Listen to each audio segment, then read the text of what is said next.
విజయవాడ నగరంలో కొండ చర్యలు విరిగి ప్రాణ నష్టం జరిగింది.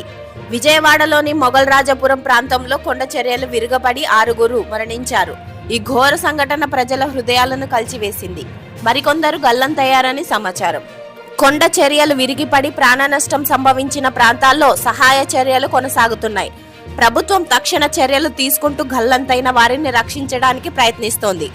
ఈ ప్రమాదంపై ముఖ్యమంత్రి చంద్రబాబు గారు తీవ్ర విచారం వ్యక్తం చేశారు.